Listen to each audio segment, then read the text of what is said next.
사명 노트를 꺼내서 보세요라는 제목으로 오늘 짧게 말씀을 전하도록 하겠습니다.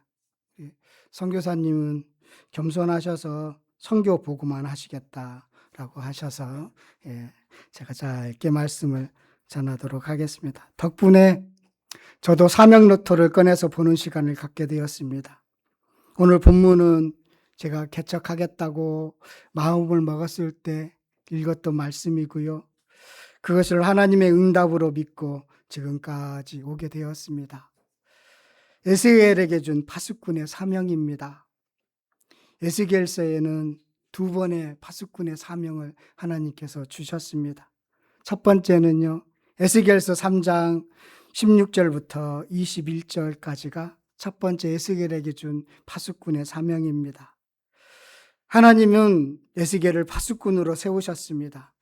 하나님의 말씀을 듣고 하나님을 대신하여 깨우는 그런 파수꾼으로 세우셨습니다. 그 내용이 이제 3장, 먼저 3장 가서 보면 같은 내용인데 조금 더 자세히 설명하고 있습니다. 3장 보시면 16절에서부터 21절까지가 그 파수꾼의 사명이지요. 내용은 이런 거예요. 파수꾼이 악인에게 말을 전합니다. 악인이 파수꾼의 말을 듣지 않으면 그 악인의 죄는 그 자신의 죄로 죽임을 당하게 됩니다. 마찬가지로 의인이 악을 행할 때, 의인이 파수꾼의 말을 듣지 않고 회개하지 않으면 그 죄로 인하여 죽임을 당합니다. 이 경우에는 파수꾼에게 죄를 묻지 않겠다는 것입니다. 반대로 파수꾼이 악인에게, 의인에게 하나님의 말을 전하지 않으면 그들은 악인이든 의인이든 그들의 죄로 말미암아 죽습니다. 그리고요, 파수꾼에게도 죄를 묻겠다는 겁니다. 파수꾼이 의인을 깨우쳐 죄를 범하지 않으면 의인도 살고 파수꾼도 살 것이다 라는 것이 에스겔에게 준 파수꾼의 사명입니다. 하나님은 에스겔에게 이런 파수꾼의 사명을 주기 전에 하나님은 에스겔이 백성들에게 전하는 말씀이 무엇인지를 먼저 알려줍니다. 그 말씀, 어떤 말씀을 너는 평생 전해야 되느냐면 오늘 2장 10절을 한번 가서 다 같이 읽었으면 좋겠습니다. 2장 10절 말씀입니다. 에스겔서 2장 10절, 그가 그것을 내 앞에서 펴시니 그 안팎에 글이 있는데 그 위에 애곡과 재앙의 말이 가득하더라. 그 말씀이에요. 그래서 3장 2절 보면 입을 벌려서 그 두 마리를 먹으니까 입에서는 달기가 꿀 같다. 하나님의 말씀은 꿀 같다라는 겁니다. 하나님의 말씀을 주셨는데 에스겔에게 준 하나님의 말씀은 애가와 애곡과 재앙이라는 것입니다. 그러니까 심판의 메시지를 너는 평생 전해야 된다는 거예요. 이게 파수꾼의 사명이에요. 듣기 어려운 말을 전하라는 겁니다. 참 저는 이 파수꾼의 사명 에스겔처럼 주면 참 힘들어할 것 같아요. 저는 듣기 힘들어하는 이야기를 참 고민 엄청 하면서 웬만하면 안 하려고 그러거든요. 근데 에스겔에게는 애가와 애국과 재앙의 말, 그것을 전해라 라는 것이 에스겔에게 준 파수꾼 사명이었습니다. 그 사명을 받은 에스겔은요, 에스겔서 24장까지 그 사명을 그대로 지켰습니다. 듣든지 듣지 않든지 말씀을 그대로 전했습니다. 그래서 에스겔서의 21장부터 24장까지는 얼마나 하나님의 진노가 큰지, 하나님의 마음이 얼마나 슬픈지를 그대로 보여주고 있습니다. 그래서 에스겔이 하나님의 마음이 그토록 슬펐어요. 그래서 하나님이 에스겔에게 너 나의 슬픔을 어느 정도인지 알았으면 좋겠다 하면서 그 메시지를 전하는 그날 에스겔이 37살 정도 됐을 텐데 아내를 데려가십니다. 그리고 나서 하나님이 아내를 데려가면서 울지 말라고 해요.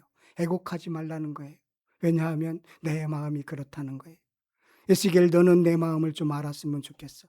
다른 백성들은 내 마음을 알지 못하겠지만, 내 마음을 떠나서 나를 떠나서 우상을 섬기지만 그래도 너는 내 마음을 알아봤으면 좋겠다 라면서 그런 애가와 애곡과 재앙의 메시지를 그런 몸을 실천하면서 전했습니다. 그렇게 오랫동안 전했어요.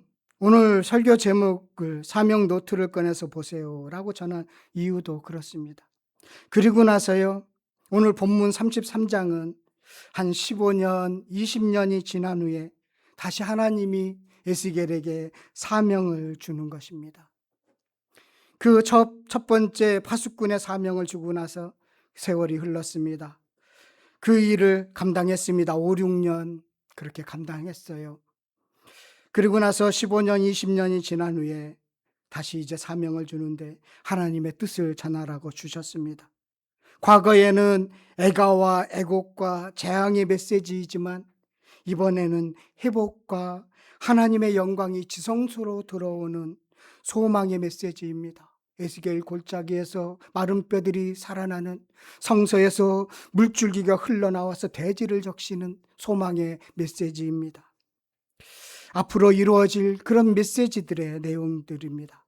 그러나 하나님은 에스겔이 여전히 파수꾼의 사명을 감당할 것을 당부하고 있습니다. 파수꾼의 사명을, 좋은 메시지를 전하든 어려운 메시지, 하나님의 마음을 전하든 파수꾼의 사명은 여전하다라는 것입니다. 그래서 에스겔은 다시 하나님이 주신 그 파수꾼의 사명을 잘 감당함으로써 소망의 메시지를 전했음을 우리는 34장에서부터 쭉 48장까지 에스겔에서 확인할 수가 있습니다.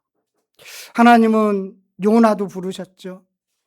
요나를 부를 때 느느웨에 가서 말씀을 전하라는 말씀, 한 번 실수했지만 두 번째 동일하게 주시죠. 이사야에게는 이사야 6장의 10절에 보면 이사야에게 소명을 줍니다. 너 백성에게 전해, 메시지 전해. 그런데 그들은 알아듣지 못할 거야. 그들은 전혀 알아듣지 못할 거야. 그렇지만 메시지를 전해라. 끝까지 전해라. 그것이 이사야에게 준 참 이상한 사명이었습니다. 그리고 이사야는 평생을 그 사명에 따라서 말씀을 전했습니다. 그래서 아주 길죠. 66장까지 전했습니다. 끝까지 전했다는 거예요. 예레미야도 마찬가지입니다. 예레미야서 1장에 보면 예레미야에게 사명을 줬습니다. 그리고 그 사명을 정말로 감옥에도 어떤 맡기도 하면서 끝까지 그 말씀을 전했지요. 그리고 베드로도 불러서 너 이제는 어부하지 말고 사람 낚는 어부가 되었으면 좋겠어. 그랬지만 그가 예수님이 죽으심으로 인해서 다시 갈릴리 바다 고기를 낚는 어부로 살겠다고 다시 내려갔을 때 하나님은 동일하게 그에게 사명을 주십니다. 네가 나를 사랑하느냐? 양을 치고 먹이는 그 일 다시 했으면 좋겠다. 그렇게 세워주십니다. 세례 요한도 바울도 다 그런 사명을 받고 각각 그 사명을 감당했습니다. 어떤 때 지치고 힘들 때가 있습니다. 멈추고 싶을 고통을 당하기도 했습니다. 그들은 자주 그래서 사명 노트를 꺼내어 보았습니다. 그래서 끝까지 완주할 수 있었던 것입니다. 넘어질 수도 있고 실패할 수도 있고 멈출 수도 있습니다. 그런데 하나님은 그때마다 다시 사명의 노트를 꺼내서 봐라 라고 말씀을 주시는 것을 보게 됩니다. 세례 요한 참 제가 좋아하는 분입니다. 자신이 할 사역을 아주 정확히 이해하신 분이죠. 그는 주의 길을 예비하는 사명에 충실했습니다. 그는 자신을 예수님의 신발끈도 풀 수 없을 정도로 작은 자라고 소개했습니다. 이미 그는 예수님이 나타나기 전부터 아주 인기를 얻은 그런 설교가였고 그의 말씀을 들으면 회개의 역사가 나타난 귀한 일들이 많았었는데 그는 예수님을 보고 신발끈도 풀 수 없는 작은 자라고, 자기는 예수님을 드러내는 일이 사명이라고, 자기는 소리로 사라지는 소리에 불과하다고, 그리고 세례 요한은 그 사명을 끝까지 감당하고 소리처럼 사라졌습니다. 하나님은 모든 자녀들에게 동일한 사명을 주셨습니다. 그 사명이 바로 마태복음 28장 19절 20절입니다. 너희는 가서 모든 민족을 제자로 삼아 아버지와 아들과 성령의 이름으로 세례를 베풀고 내가 너희에게 분부한 모든 것을 가르쳐 지키게 하라. 볼지어다 내가 세상 끝날까지 너희와 항상 함께 있으리라 하시니라. 지상 명령을 이루기 위해서 각자에게 여러분들에게, 저와 여러분들에게 맞는 역할들을 맡겼습니다. 여러분들에게나 저에게는 각자 하나님이 주신 사명 노트가 있습니다. 그것을 꺼내어 보시기를 바라겠습니다. 오늘 선교사님도 미얀마 선교를 시작한 지 10년이 넘었습니다. 잘 알지요. 오늘 말씀은 저와 여러분, 우리 선교사님에게 주신 하나님의 말씀으로 들렸습니다. 선교의 내용이 달라지고 상황이 달라져도 우리에게 주신 사명 노트는 동일합니다. 다시 사명 노트를 꺼내보시기를 바라겠습니다. 요즘 어떤가요? 그 길을 가고 있습니까? 15년, 20년이 지난 후에 에스겔과 같이 사명을 상기시킨 것처럼 오늘 우리에게 사명 노트를 꺼내서 보라고 합니다.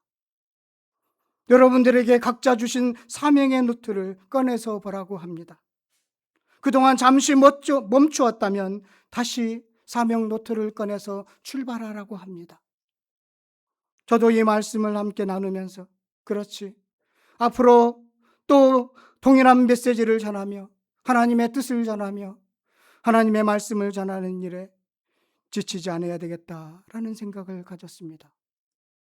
그렇게 설교를 마무리하고 있는데 제가 몇 가지 유튜브는 안 보지만 가끔 시청하는 유튜브가 있는데요. 시골 의사라는 유튜브입니다. 그전에도 한번 얘기했지만 한참 안 올리더니 한번 올렸어요. 무슨 내용이냐면 자기는 집사인데 목사님들의 책도 보고 설교책도 보고 이런 목사님들의 설교도 듣는데 자기가 집사인데 나도 한마디 하면 좋겠다.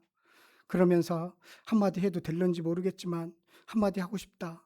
그런 이야기 하면서 나는 집사인데 집사의 입장으로서 목사님들에게 하고 싶은 말이 있다. 그러면서 뭐냐면 목사님들은 말씀을 전하는 사명을 맡았으니까 끝까지 그 말씀만을 전해줬으면 좋겠다. 뭐 유머나 뭐 이렇게 뭐 드라마 얘기하지 마시고 그 말씀을 전해주기만 하면 참 좋겠다.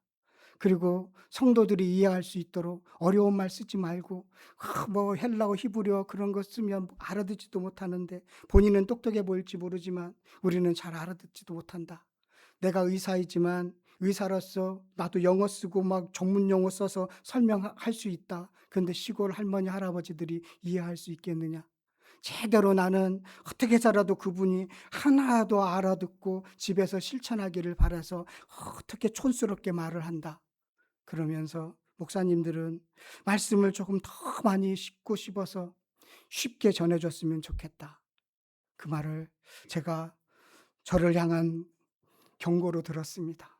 제가 설교를 좀 어렵게 하는 거 아닌가 그런 생각을 가졌습니다. 더 쉽고 더 묵상하고 그래서 하나님의 뜻을 전하는데 최선을 다해야 되겠다라는 생각을 가졌습니다. 사명의 노트를 다시 꺼내어 보게 되었습니다. 여러분, 저는 여러분들에게 하나님이 주신 사명의 노트가 있다는 거 알고 있습니다. 멈추었어요? 그러면 다시 꺼내서 그 길 걸어가시기를 간절히 바라겠습니다. 오늘 여기까지가 저의 설교이고요. 짧으니까 좋죠? 예, 이제는 우리 선교사님 나오셔서